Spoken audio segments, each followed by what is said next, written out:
I'm curious what you learned in that role. We have talked to people in the running mate role who say it is a funny role because you built your career as Senator Harris did, winning and being herself. Then at this apex, you're then the teammate.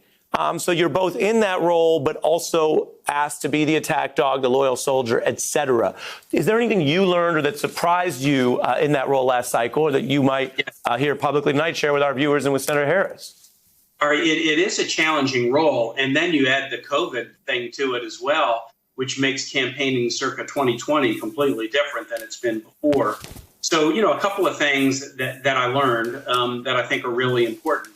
The good news was I had been the #2 guy before. In addition to being mayor and governor, I'd also been lieutenant governor and chairman of the DNC when we had a Democratic president. So I was used to supporting the president or supporting the governor.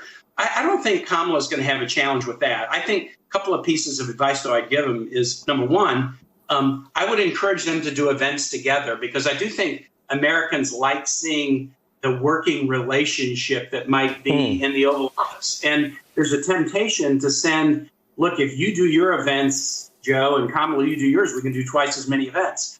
But I think events together, like the rollout last week, show the working relationship, and that's helpful. The other thing I'd be blunt about, this is a president who will do anything to win. So in 2016, Ari, the day that I was nominated in Philadelphia, Donald Trump took a stage the same day and asked Russia to help him beat Hillary Clinton. The reason I remember that so clearly is I got the New York Times the next morning thinking I might be on the front page. No, Donald Trump seeking help from the Russians was on the front page, and I was on page A17. But remember, in 2016, that was what Donald Trump would do as a candidate without power. Now he's a president with power. He's trying to screw up the post office. He's trying to preach racist birther lies about Kamala Harris, which are completely false. He's got a lot more power now, and that means Dems have to understand this is a guy who will do anything to win, and we have to make it as clear as day on Election Day, including early vote beginning in Virginia on the 18th of September. Some states are even earlier. We got to make it as clear as can be so we can sweep a would-be authoritarian out of office. Would-be authoritarian. I'm running over on time, but that means you are looking at what he's doing and you think he might actually try to end American democracy when you use that word. Is that what you mean?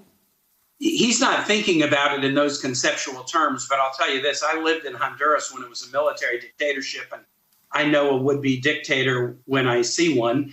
A would-be dictator is somebody who thinks there are no rules that apply, in Donald Trump's case, to him, and he'll do anything to win. That's who this guy is. It was clear to me in 2016.